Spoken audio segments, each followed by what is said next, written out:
มาบัดที่นี่มาต้มหมากถั่วดินหรือหมากถั่วลิสงกินน้ำกันได้พี่น้องซื้อมากิโลหนึ่งตั้ง50 บาทก็ซื้อมาหลายมื้อแล้วละแต่บ่ได้เลิกได้ยามต้มจักเที่ยมื้อนี้ก็ถือโอกาสต้มกินแซ่บๆเบิ่งหมากถั่วดินเนาะก็เทน้ำใส่เปิดเตาแก๊สเทน้ำใส่เอาหม้อตั้งแล้วก็ใส่น้ำจักหน่อยนึงแล้วก็ใส่เกลือ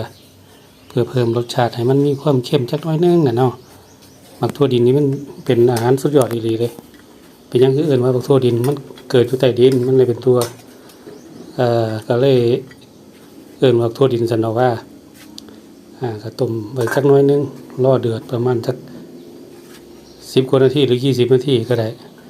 เสร็จเรียบร้อยแล้วมันติดเป็นอาหารของว่างที่ค่อนข้างจะสุดยอดจริงๆนะหมักถั่วดินก็ซิมได้กินไปน้ำกันได้พี่น้องเลยก็ถือว่าพามาต้มหมักถั่วดินย้อ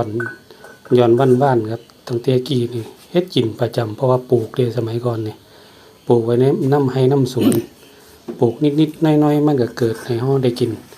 แต่เสียนดินก็หลายสมัยก่อนแต่ก็พอที่ได้กินอยู่แต่ซุมื้อนี้กันบ่ใส่ปุ๋ยใส่ยาก็คงสิได้กินยากอยู่เพราะว่าโรคมันหลายโรคทางดินทางอิหยังมันหลายขนาดนี่ก็คงสิได้ที่แล้วซิมหลายรอบแล้วโอเคคลิปนี้ก็มากินต้มหมกถั่วดินน้ำกันเด้อพี่น้องเอ้ยแซ่บก่อนเที่ยงสันว่า